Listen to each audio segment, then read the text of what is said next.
Apologies aren't for them. They're for you. Most people think saying, "I'm sorry," is about admitting defeat. But the truth is, it's the only way to win back your peace.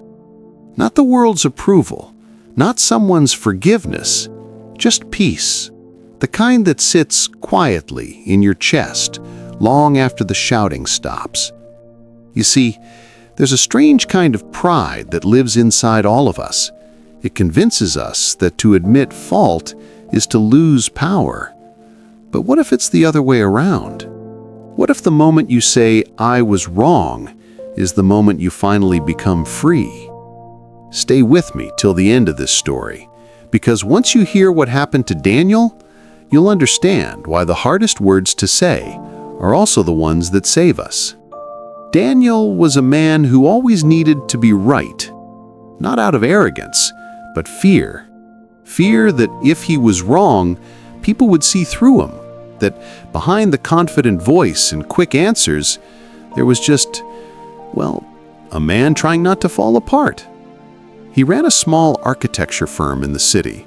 His team respected him, his clients admired him. But at home, things were different. His wife Anna had stopped arguing months ago, not because she agreed with him, but because she was tired of fighting battles that never ended. Every conversation became a courtroom, every mistake a crime she had to confess.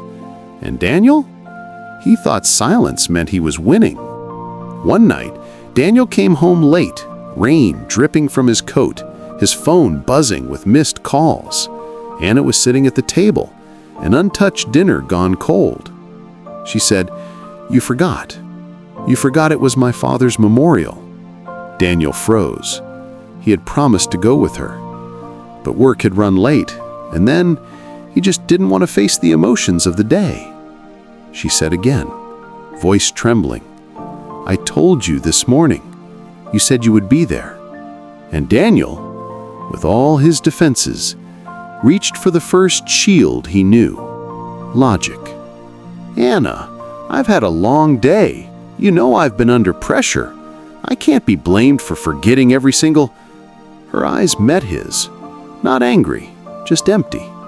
She whispered, "It's not that you forgot. It's that you never admit when you do." Then she stood up, walked past him, and said the words that echo in a man's soul for years. "You're never wrong, Daniel. That's the problem. Pride doesn't hit you all at once. It seeps in slowly, like smoke from a fire you thought you put out long ago."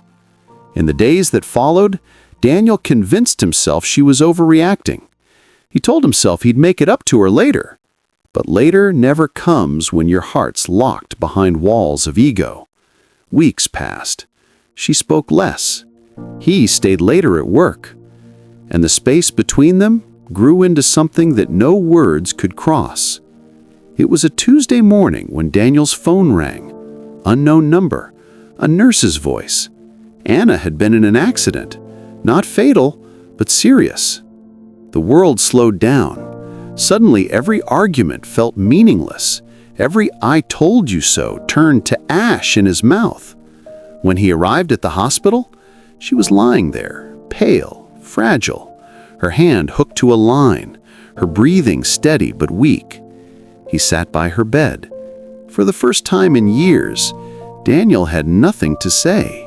No defense, no clever words, just the truth, raw, trembling, small. He took her hand and whispered, "I was wrong." Not just about last night, or the memorial, but about everything. And as the words left his mouth, something inside him, something old and stubborn, finally broke. Anna didn't wake up right then. This wasn't a movie. But she did recover, slowly. And when she did, something between them changed.